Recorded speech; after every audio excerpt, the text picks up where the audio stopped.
Hi అందరికీ. ఇవాళ మీ తెలివిని పరీక్షించే కొత్త పొడుపు కథలతో వచ్చాం. రెడీనా? మరి మొదలు పెడదామా? మొదటి ప్రశ్న. గోడ మీద కూర్చొని గట్టిగా అరుస్తుంది.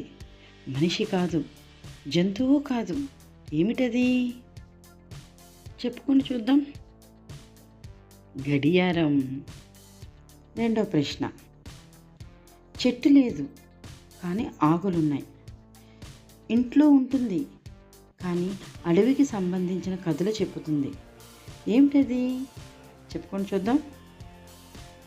పుస్తకం, బుక్. మూడో ప్రశ్న.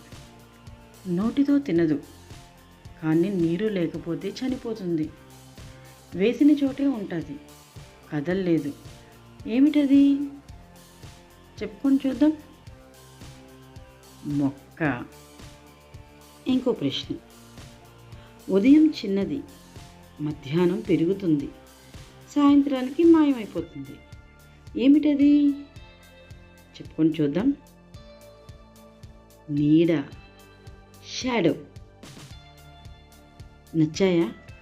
మరిన్ని పొడుపు కథల కోసం లైక్, షేర్, సబ్స్క్రైబ్ చేయండి. Thank you for watching.